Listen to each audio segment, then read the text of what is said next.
Well, hello once again from a beautiful spring Australian day.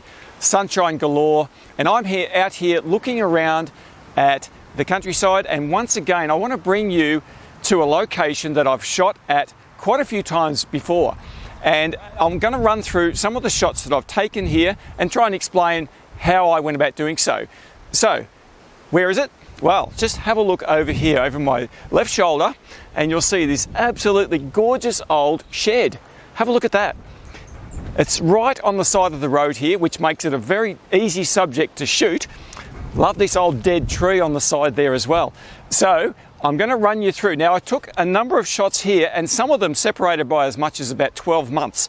And I'll explain the reasons for that in a minute, but they were taken at different times of the year, and I want to explain how I can shoot the Milky Way facing in different directions at the same location. So I mentioned in my last video how I come back to locations that I've been at before. Well, here's another example of that. So let's get into it. Now, the first time I came to this particular location, it was March, and at that time of the year, the Milky Way rises in the eastern sky, which is directly behind, facing on this same angle. Well, it was pretty early in the morning. It was probably about 2 a.m, maybe 2:30 a.m. So, and I remember on that particular night, there was about, about a 50% crescent moon in the sky. And it was lighting this landscape here almost like daylight. So I remember sitting in the car here waiting for nearly an hour for the moon to set over there in the west before I could actually get a shot of the shed in complete darkness. And so what I did, at the time, I was shooting with my Nikon D610, Nikon 14-24 f2.8. Had the lens set at 14mm, I remember at f2.8. I was shooting a 20-second shutter speed and an ISO of 2000. Now, let me explain that. A few years ago, and up until probably 12 months or maybe 18 months ago, I used to shoot at a lower ISO quite frequently because with the Nikon being an ISO invariant sensor, I could push it up in post-production quite a lot.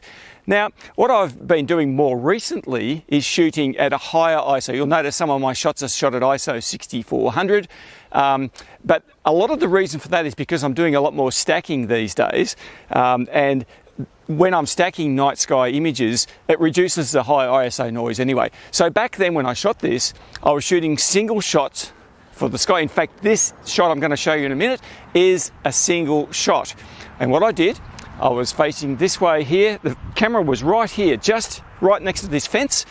And the Milky Way core was coming up beautifully behind it.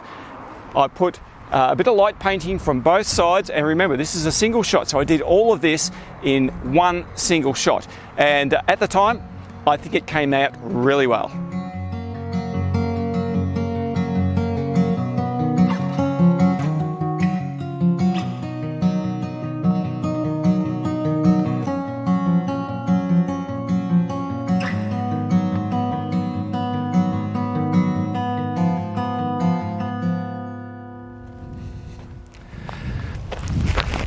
Okay, now I remember really clearly when I shot some star trails here at this exact location. I had my camera right up close to this fence with the lens facing through the fencing wire. So often that's all you need to do. You don't have to even go inside.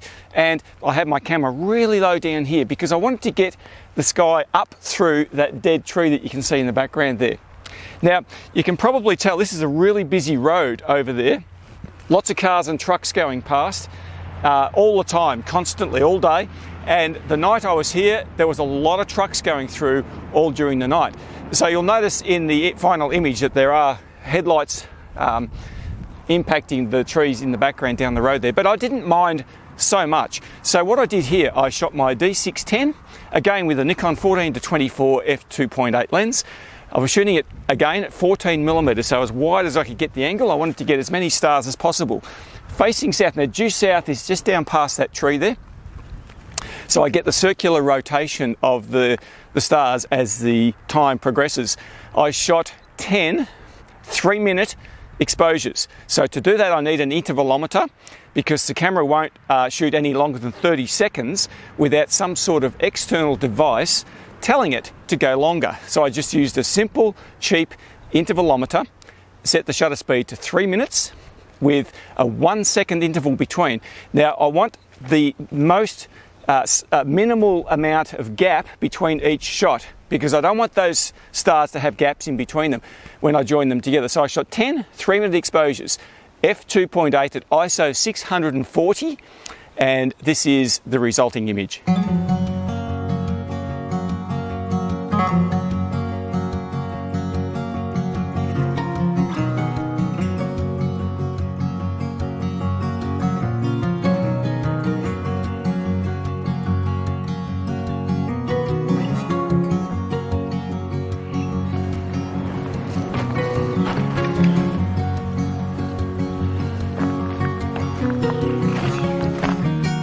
Now I'm sure you're possibly wondering how I lit that shot. Besides the headlights from the passing trucks that were going past, which lit the background, during some of the exposures, remember I've got 10 of them and they're 3 minutes long, so there's plenty of time to do lighting. What I did, I think for 2 of the exposures, I just got down off camera quite a bit on an angle over this side, shone my torch across this area of the shed and just lit that. And then for one of the other exposures, I walked all the way down there and possibly got myself behind the shed so I'd be a little bit hidden in the shot. Remember, when you're walking around in the dark, the camera won't record you unless there's light on you. And then I put some light on that side of the shed, and that's all I did. It was a really simple shot. I didn't do any complex layering of light painting images or anything like that. I just did a really simple composition.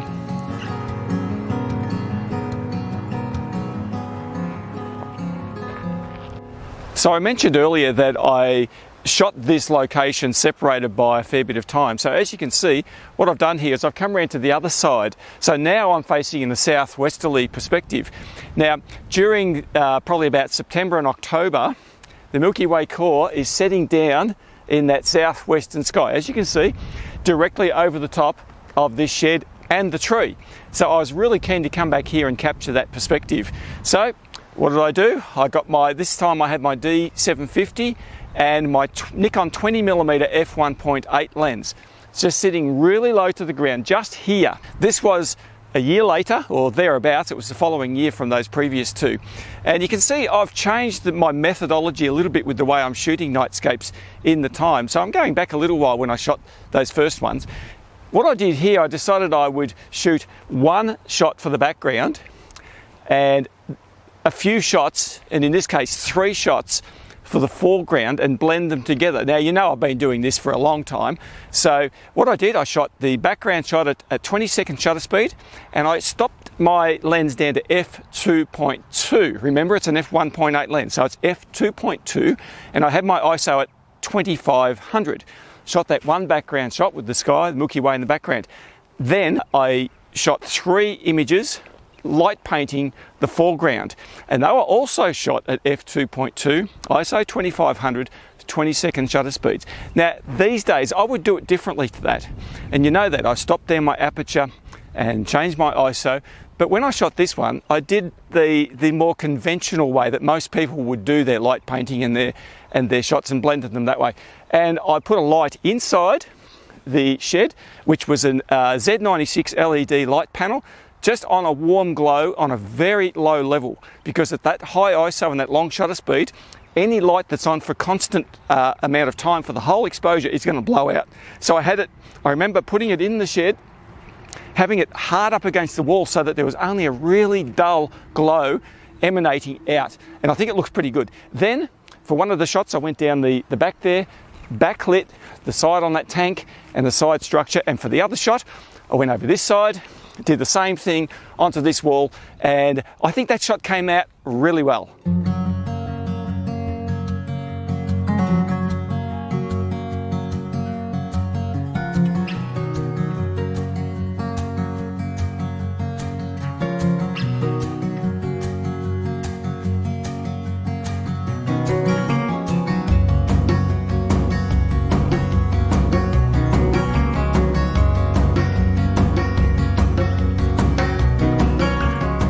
So just behind the shed, I found this old machine resting in the paddock silently. I'd say it's been here for many, many years, but it was facing in the right direction to get that Milky Way core over there in the background behind. So what do? You decide to shoot whatever there is to shoot. And so what I did here, I took one shot for the background sky, similar to before. I was using my Nikon D750 with the 20mm f1.8 lens, set the aperture to f2.5 for that one. Shot for 20 seconds at ISO 2500. Got the background sky in the shot. Then what I did, I stopped the aperture right down to f10. That's right, f10. And I increased the shutter speed to 30 seconds. Now the reason I did that was because I needed a bit more time at f10 to get enough light on the foreground subject here to get enough brightness. I remember setting the ISO to 200. So you can imagine at f10, ISO 200, I need as much time as I can get. The maximum I can get out of the camera is 30 seconds, so that's what I went for. Got my torch, my LED Lenser P7.2, and I walked around and illuminated this subject from different angles, as you know that I do, and I took 6 shots, 6 different exposures, all at those same settings, and then I was able to blend all of those together later on. Firstly, I did my edits in Lightroom and then my blending in Photoshop, and this is the resulting image.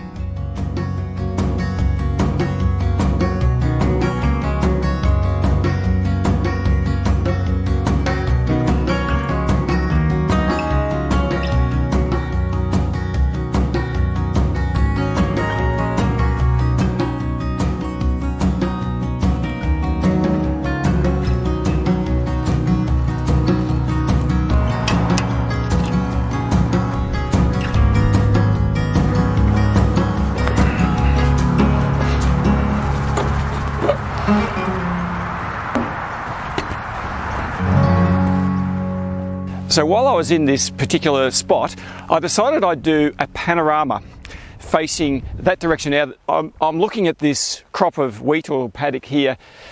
So I actually, when I shot here, there was nothing here, it was just bare ground. So I was just a little bit further over there so I could get a fairly wide perspective facing in this westerly direction. So what I decided to do was to shoot a twin row horizontal panorama. So I took 8 shots on the bottom row, then 8 shots on the top row. Used my Nikon D750, 20mm f1.8, and I set that to f2.2. I shot 20-second shutter speeds at ISO 2500 and just went bang, bang, bang, bang, up, bang, bang, bang, 8 times in 2 rows, and this is the result.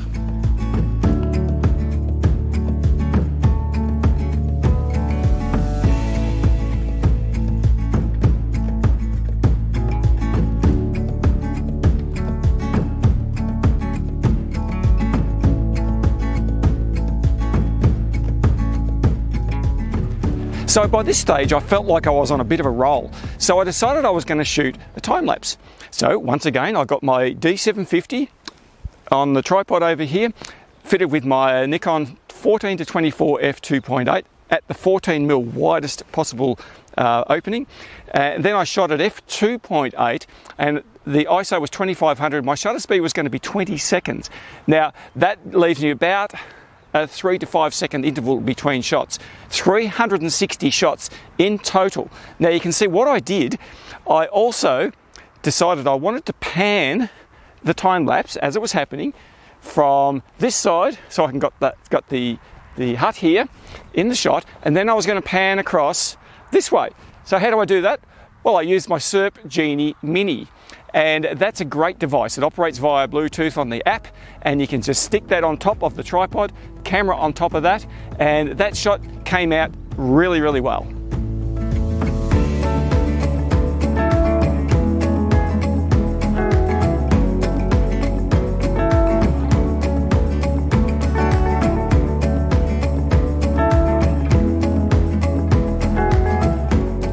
So, what is a Syrp Genie Mini, you ask? Well, this is it here.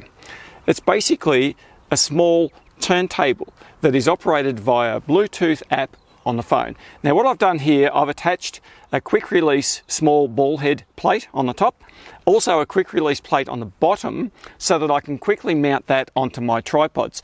Now one thing you'll notice for me is that all of my tripods have the same quick release plate on the top. Doesn't matter which one I'm using, whether it's for still images or video capture, I have the same thing. And the reason I do that is because then I can quickly move cameras from one tripod to another, and all the different pieces of equipment I have the same tripod plate on the bottom. Okay, so how does this little gadget work? Well, what you do is you program your app on the phone to give you the degree of movement that you're looking for in your time lapse, and it gives you the option to work out how long you want your time lapse to be, potentially how many shots you want to shoot, and then you can enter in the parameters for the shutter speed, etc. And on the camera you set the ISO and the aperture.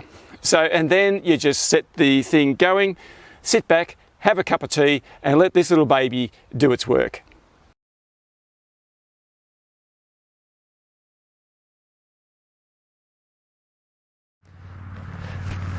So by now, the Milky Way core was setting down in that western sky, and that was pretty much it. I was just about to pack up the car, so I even had everything in the car at this point in time, just on the side of the road there.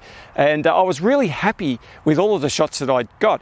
But just one simple glance over my shoulder down this way, straight down the road, and I noticed Orion, the constellation of Orion, rising in the eastern sky. Now here in the southern hemisphere, this happens all the time. In about end of October, you'll see the the Milky Way core setting over there in the southwest, and as it sets down there, Orion the Hunter rises in the eastern sky. Now for those of you in the northern hemisphere, I know it's a little bit different because of the angles, but that's what we get here. And of course then I thought to myself, oh, maybe I should just get a few things out of the car and see if I can shoot that beautiful constellation of Orion. So I'll show you what I did. So those of you who have ever shot Orion with a wide angle lens, you'll notice that it's only a very small size in the frame. So I happen to have my 85mm f1.8 lens with me, and here it is, 85mm f1.8 on my D750. And I thought to myself, how can I creatively create a shot really showcasing and highlighting the constellation Orion? So what do you do in such a situation? You come up with a selfie, and that's exactly what I did. So I was very well aware that to make this work, I would have to get my camera really low down to the ground. So you can see here, I've got my tripod on its very lowest setting. Got my camera in a portrait orientation, the 85mm f1.8, and I'm going to shoot this wide open at f1.8. So what I did, hopped onto the middle of the road. Now some of you are wondering, that's dangerous, don't do that. Well, at about 3 a.m. in the morning or whatever time it was, believe me, there is no traffic on this dirt road. And even if there was, I'd hear it coming and see it coming for miles. So anyway, here we are, have my camera really low down to the ground. Now one thing I can point out to you, whenever I'm going to do a selfie, I need to be able to remotely control the camera. So you'll notice here, hopefully you can see that, I've got a remote trigger here on into the camera. I've also got another remote flash trigger on top of the camera. So to make that work, all I need to do is have a remote trigger in my pocket to trigger the camera, and I was going to use a flash to backlight myself. That's how come the selfie part comes into it. I wanted to do a silhouette, and I'll show you how I did that. Alrighty, so the next thing I did was put a flash on top of a light stand. You can see this light stand's probably about 3 feet high, about a metre off the ground, and I have a trigger underneath the flash to make sure that that fires when the camera tells it to fire. Now that's a very important feature I want to explain. I use rear curtain sync to fire my flashes. Now what rear curtain sync is basically at the beginning of your exposure, the curtain lifts or drops depending on your camera and opens the shutter. And then at the end of the exposure time, whether that be 5, 10, 20, 30 seconds, whatever, the curtain, what they call the second curtain, closes and ends the shutter. So if I set my flash to go off on rear curtain or second curtain, it means it fires at the very end of my exposure. In this case, I'm going to be shooting an 8-second exposure. Why 8 seconds? Because at 85mm, those stars are moving a long way through the frame very quickly. So I've got to lower my shutter speed. I was going to shoot this, and I did, at wide open at f1.8 because I wanted those stars to be deliberately out of focus. I want that bokeh-y look. So what I did, I set the camera down there probably about 5 meters back from where I was standing, focused on myself.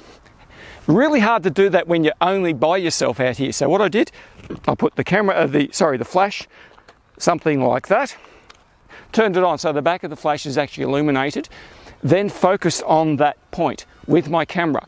Then I mark that with a rock or something, and I will come and stand on that point. So then I know I have focus. From there, the compression of the 85mm lens will throw the background out of focus. Now this happens all the time with portrait photography, so what I'm basically doing is using a portrait photography principle here in a Nightscape.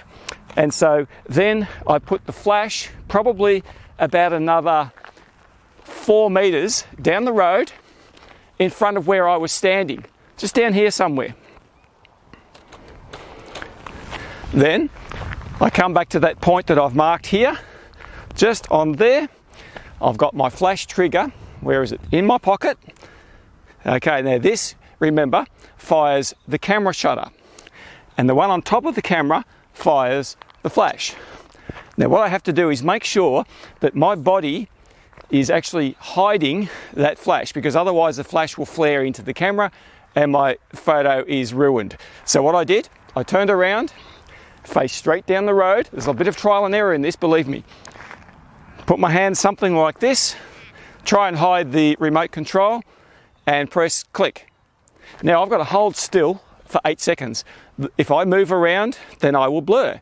But the reason I'm using that camera on rear curtain sync is to try and alleviate the blur. In other words, it gives me an outline, it flashes at the end of the exposure when that second curtain comes down, and I end up with a silhouette and a shadow on the road in front of the camera. Remember, the camera is right down low to the ground, and I'm getting a view straight through. Now I had to do a number of trial and error shots to make sure I position myself in exactly the right place so that the constellation is just off to my left hand side, and I was absolutely wrapped with this one.